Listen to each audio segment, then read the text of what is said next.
Bonjour chers étudiants, je vous souhaite la bienvenue dans ce cours de grand service public.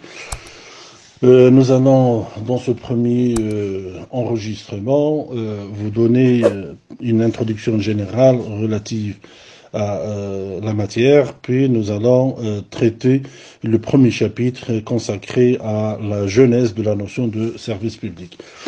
Alors, en guise d'introduction, on peut dire que l'administration utilise deux formes d'action. D'une part, il exerce une activité de réglementation.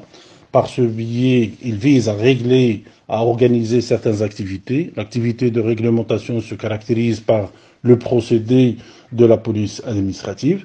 D'autre part, l'administration procède à la fourniture de prestations. Il s'agit pour les personnes publiques, il peut s'agir de l'État ou des collectivités territoriales, de la prise en charge directe ou indirecte de certaines activités destinées à satisfaire des besoins collectifs. La fourniture de prestations particulières se caractérise par le procédé de service public. Donc, l'activité administrative tend à réaliser la distribution de prestations aux divers ayants droit. Exerçant sa fonction de prestation, l'administration fournit biens et services dont il a ou non le monopole aux membres de la collectivité, comme le cas de versement de sommes d'argent au titre de l'aide sociale ou de la sécurité sociale, la distribution d'eau, de gaz, d'électricité, le transport de voyageurs et marchandises, la distribution du courrier et acheminement des communications téléphoniques, l'enseignement des élèves et étudiants, le traitement des malades, l'enlèvement des ordures, etc. Voilà, ce sont des illustrations de ces activités de service public. Bref, les services publics sont la raison d'être de l'administration qui ne dispose de prérogatives de puissance publique que pour les assurer au mieux. En même temps, l'administration n'a pas de légitimité certaine que parce que dans la mesure où ces activités ont le caractère de service public. En effet, les services publics ont place dans l'action administrative très considérable. Dans la pratique, l'essentiel de l'action administrative consiste à assurer le fonctionnement des services publics. La théorie du service public a longtemps occupé une place centrale du droit administratif parce que beaucoup d'auteurs ont pensé que la notion de service public pouvait commander à la fois le champ d'application du droit administratif et la compétence du juge administratif. Voilà donc, dans cette introduction sommaire, nous avons mis l'accent sur l'importance du service public dans l'activité et dans l'action de l'administration. Alors, pour nous, dans une première partie, on va analyser la théorie générale du service public. La théorie générale du service public, donc on va faire le tour de cette question. Commençons par la genèse, c'est-à-dire l'apparition de cette notion, les développements qu'a connus par la suite, le régime juridique auquel sont soumis les services publics et les lois des services publics. Dans une deuxième partie, nous allons traiter les modes de gestion des services publics. Donc on va voir plus tard les modes de gestion par les personnes publiques et les modes de gestion par les personnes privées. Alors, dans la première partie, nous allons examiner la théorie générale du service public en commençant par la genèse, c'est-à-dire l'apparition de la notion de service public. Alors, parler de la genèse, c'est parler premièrement de la définition de cette notion de service public qui est difficile à saisir. Les juristes, il faut le rappeler, ne sont d'accord que sur un seul point, l'absence de signification précise de l'expression. Cette notion de service public désigne un concept dont les différentes institutions et activités, comme l'enseignement, la recherche, le transport, l'énergie, etc., ne sont que la matérialisation dans la vie sociale. Cette difficulté à définir ce concept de service public explique qu'il ait été abordé en termes de crise, de déclin. Certes, la notion en question ne peut se comprendre que par son cheminement historique. Le service public va être utilisé comme critère d'application du droit administratif et ensuite pour déterminer la compétence du juridiction administrative. Cette recherche du critère du droit administratif a alimenté des réflexions abondantes. Deux méthodes de détermination du domaine du régime administratif ont donné lieu à deux courants de pensée entre les tenants de la puissance publique qui font appel à titre principal à la nature de l'acte, parmi lesquels on trouve la Farrière, Berthélemy et Maurice Horiou, et l'école du service public qui se réfère à l'objet de celui-ci. Parmi les pionniers de cette école, on a Léon Deguy, Gèze, Bonnard et André de la Badère avec certaines nuances. Alors, le premier courant de pensée défend l'idée de critères de la puissance publique. Donc, ce sont les moyens employés qui comptent pour cette école, l'école de puissance publique ou l'école de Toulouse. C'est seulement si le service public est assuré par le procédé de la gestion publique qu'il aura application des règles du droit administratif et de la compétence de la juridiction administrative. Et dans la définition des diverses notions du droit administratif, celle de la puissance publique qui doit intervenir effectivement. L'école de Toulouse, présidée par le doyen Maurice Horiou, qui a été le doyen de la faculté de droit de Toulouse, a fait une distinction bipartite entre les actes de puissance publique et les actes de gestion. Alors, pour ce qui est des actes d'autorité, l'activité de puissance publique est celle dans laquelle les organes de l'État procèdent aux moyens d'ordre, interdiction, réglementation, unilatérale, bref, manifestent une volonté de commandement. Ils accomplissent alors des actes de puissance publique ou des actes d'autorité. Toute cette activité relève des règles spéciales du droit administratif et au point de vue du contentieux de la juridiction administrative. S'agissant d'actes de gestion, l'État ne fait pas toujours usage de sa puissance publique ou commandante. Il arrive qu'il se comporte comme un particulier pourrait le faire dans l'administration de son patrimoine. Traite d'égal à égal avec les administrés, c'est notamment le cas le plus souvent des contrats qu'il conclut. Ces actes sont des actes de gestion. Ils sont logiquement soumis aux règles du droit privé et à la compétence des tribunaux judiciaires. Ils échappent au régime exorbitant du droit administratif. Voilà donc brièvement la théorie défendue par l'école de Toulouse, reposant sur le critère de la puissance publique. Alors cette théorie, cette école a fait l'objet de griefs ou de critiques. Deux principaux griefs ont été adressés à l'école de Toulouse. Premièrement, on s'est rendu compte que du point de vue pratique, cette théorie était d'une application difficile et incertaine. Et que du point de vue scientifique, il reposait sur un dédoublement inadmissible de l'État. Donc, cette théorie, cette thèse a été critiquée, abandonnée à cause surtout de ses conséquences. Alors, suite à ces critiques, et dans la seconde moitié du XIXe siècle, ce sont des transformations profondes de la vie administrative qui ont imposé ce point de vue et provoqué l'avènement de la théorie du service public. Alors, deuxième théorie, il repose sur le critère du service public. Par cette théorie a été présentée en France, surtout, par certains comme la base du régime administratif et permettant de définir son champ d'application. On a alors considéré que ce sont les besoins du service public et non plus seulement les besoins d'activité d'autorité qui expliquent et justifient les règles et théories spéciales du droit administratif. C'est l'arrêt du tribunal des conflits Blanco, en date du 8 février 1873, qui a donné naissance à cette notion. Certains auteurs ont construit une théorie dans laquelle ils ont assigné au service public une place littéralement exclusive dans l'explication scientifique du droit administratif. C'est l'école du service public, connue aussi sous le nom de l'école de Bordeaux, dont le chef de file est le doyen Léon Deguy. Selon les auteurs de cette école, tout le droit administratif se ramène à la théorie du service public. C'est ainsi que le droit administratif est défini comme le droit des services publics, l'État n'étant lui-même qu'un ensemble de services publics. Alors, la base de cette théorie est l'arrêt Blanco. Les faits de cet arrêt sont banals et tristes, parce que Il s'agit d'une enfant de 5 ans, Agnès Blanco, qui avait été renversée, grièvement blessée par un wagonnet que 4 ouvriers de la manufacture des tabacs à Bordeaux poussaient à travers la rue, séparant la manufacture de son hangar.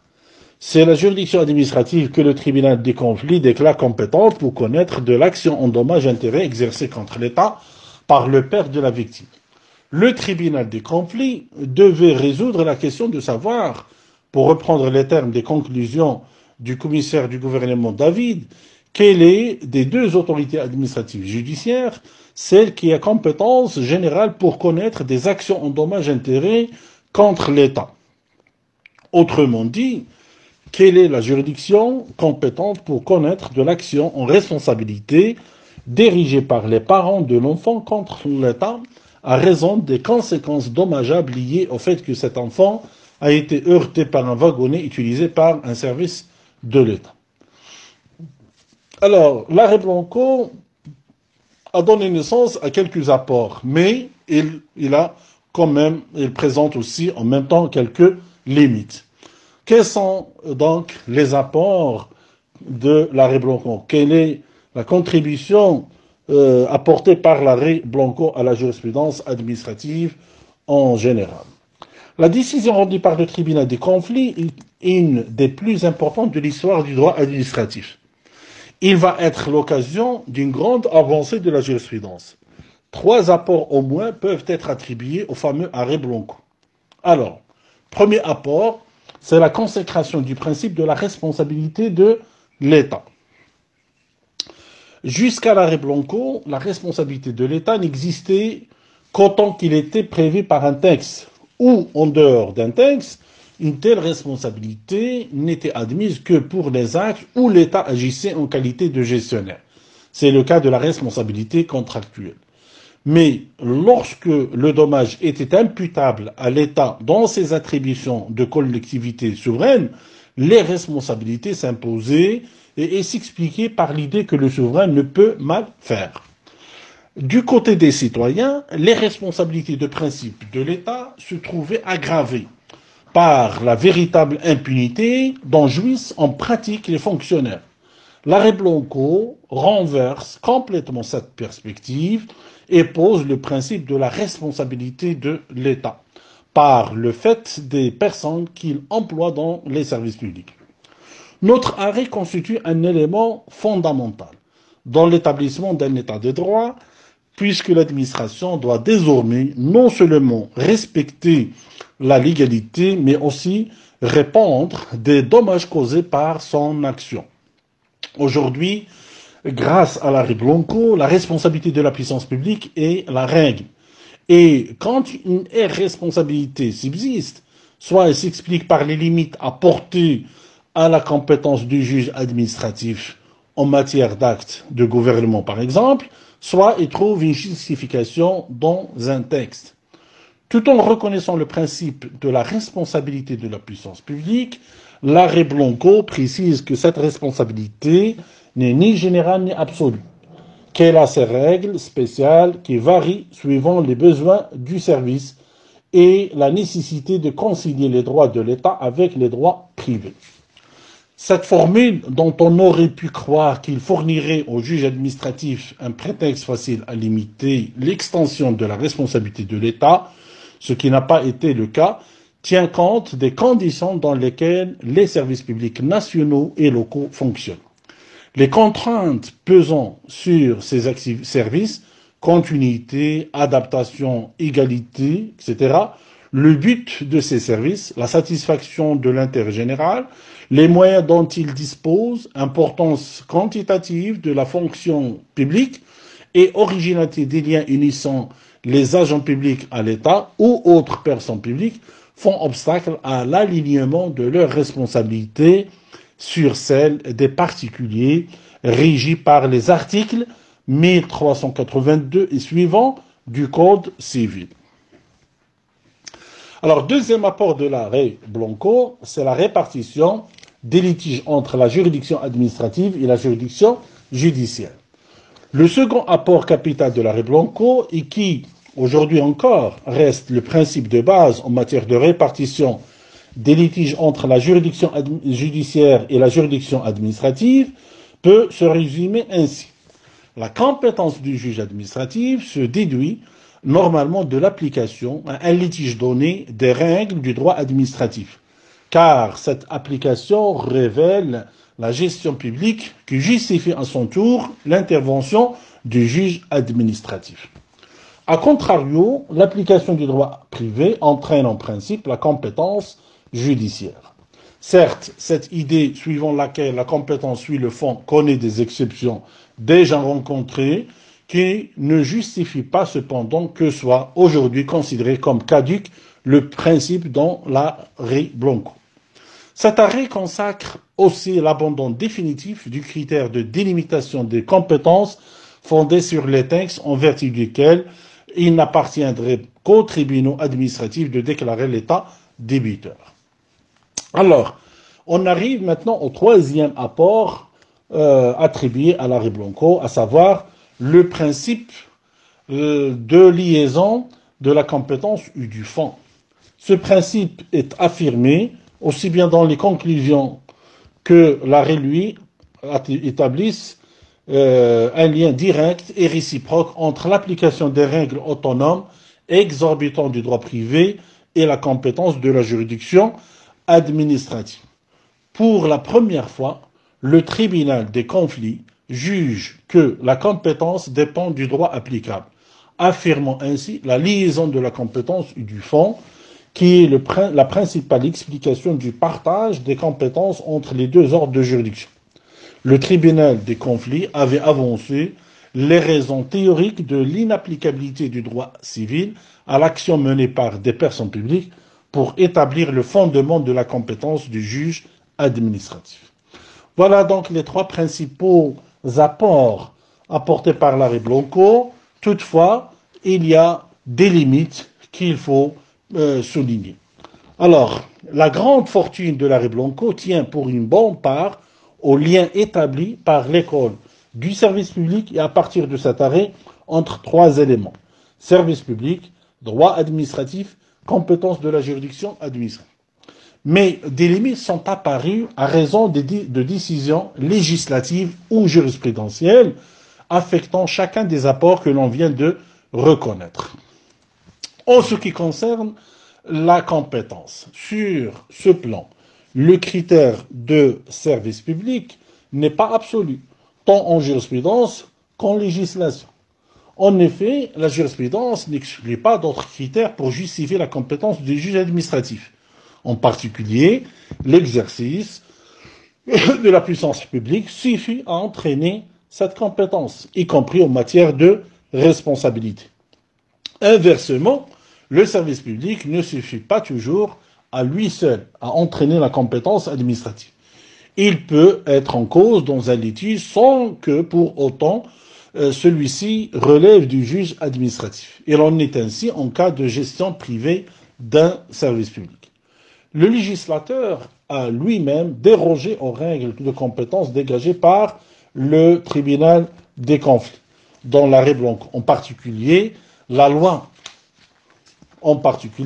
du 31 décembre 1957 a transféré aux tribunaux judiciaires en France, par dérogation à l'article 13 de la loi des 16-24 août 1790, le contentieux des dommages de toute nature causés par un véhicule quelconque, excepté ceux occasionnés au domaine public. Au Maroc, on a le Dahir du 2 octobre 1984 qui donne compétence aux juridictions civiles en matière d'accidents de circulation. Alors, deuxième limite de l'arrêt Blanco réside dans le fond. L'autonomie du droit administratif par rapport au droit civil n'est pas aussi marquée que l'arrêt Blanco pourrait le faire penser. Tout d'abord, il arrive aux juridictions administratives de faire expressément application soit d'articles du Code civil, soit des principes dont s'inspirent ces articles. C'est le juge administratif qui décide s'il y a matière à appliquer le Code civil ou ces principes. Rien n'empêche le juge administratif, dans la mesure où il estime qu'une règle de droit privé est compatible avec l'originalité de la responsabilité de la puissance publique, affirmée par l'arrêt Blanco, de l'utiliser pour résoudre un litige, mais il est libre de ses emprunts. En deuxième lieu, les jurisprudences administratives et judiciaires ont connu un rapprochement sur certains aspects du droit de la responsabilité et n'en est pas résulté pour autant une identité entre responsabilité administrative et responsabilité civile. Enfin, une troisième limite réside dans la liaison de la compétence ou du fonds. Cette liaison n'est pas absolue. Certes, il a parfois suffi au législateur de modifier les règles de compétence pour déterminer par lui-même le droit applicable au litige en cause. On pense aux lois relatives aux accidents de circulation, qui donnent compétence aux juridictions judiciaires pour statuer sur le contentieux des accidents de véhicules. Et la considération des principes de droit public à appliquer suffit à reconnaître la juridiction administrative seule compétente pour statuer sur un litige. Mais la dissociation de la compétence du fonds peut se réaliser. Ainsi, les tribunaux judiciaires, compétents pour connaître des actions mettant en cause le service public judiciaire, leur appliquent le droit administratif. Finalement, en dépit des nuances dont ils ont fait l'objet ultérieurement, les principes posés par l'arrêt Blanco ne sont pas fondamentalement remis en cause. Voilà donc, chers étudiants, on arrive au terme de cette première séance, ce premier enregistrement. On va enchaîner avec les autres développements de cette notion de service public en analysant et en examinant le développement de la notion de service public. Voilà. Bon courage, bonne continuation et à la prochaine séance.